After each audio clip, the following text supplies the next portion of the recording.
as I was looking at different technologies, I stumbled across this technology, which is called radiative cooling. And it's passive, although I'd like to think of it as active simply because of, it has like an active cooling effect. But it's passive in a way that it doesn't have electricity and you don't need to put external stimuli onto it.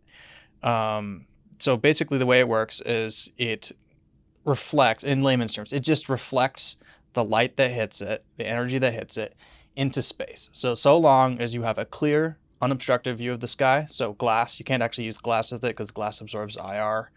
But anything other than glass, as long as it's low humidity, not a lot of clouds, just a clear view of the sky like it is for most of the year here in Arizona. Then this device will refract or reflect the solar heat back. Yeah, it'll into space. Yeah, because there's a little hole in the band in the atmosphere in the 8 to 13 micrometer range.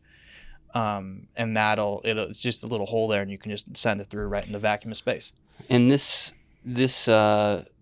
material is already out there, and you're kind of creating it as an iPhone case, or did you modify the material at all, the chemistry? A little bit of both. So radiative cooling is not a new technology, although I'd like to think of it as kind of like a lost technology, because now there's a few companies out there who are using this, but they're not really successfully using it.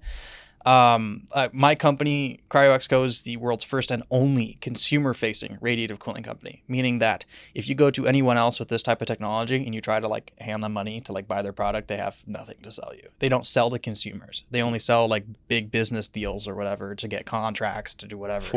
For what use case?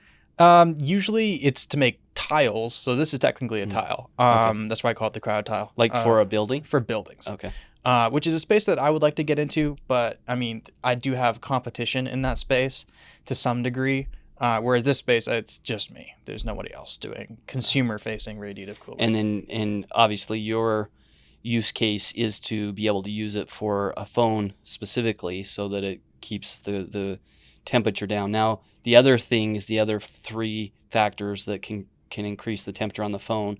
Does this have any impact on those at all, or is it just the sunlight side? So it's really just the direct heat. But I mean, in a large number of cases, that is the main factor that causes phone to overheat. Because nowadays, iPhones have really good internal cooling mechanisms. Apple has done the best they can.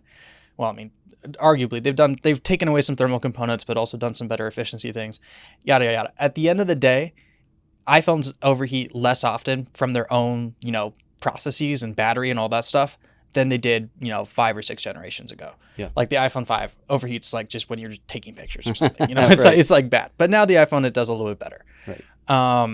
The external, there's really not much Apple could do about that. They can change where it throttles, they can change when it throttles, but at the end of the day, they can't stop the sun from hitting it. Yeah. But this technology can do that. It can stop the sun from hitting the phone. So in direct sunlight, it doesn't heat up as much. And how much does it cool the phone? If this is on the phone versus if the phone is there and it's sitting in sunlight, what's the temperature of the difference of the temperature? So that radiative cooling material, theoretically, under ideal conditions, can get 15 degrees of cooling. Okay. In my experience with relatively good conditions, yeah. With relatively good conditions, I've gotten around 10 to 12 degrees of cooling with just that material. Okay. Under typical conditions, people should see around 10 degrees.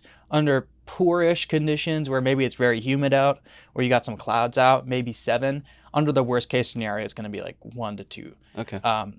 The thing about this technology that's great, though, is that it's not going to hurt the heating. So it's not like there's any condition you can put it in where it's going to make it worse. Right. It's either not going to work under the worst conditions possible, or it's going to work great.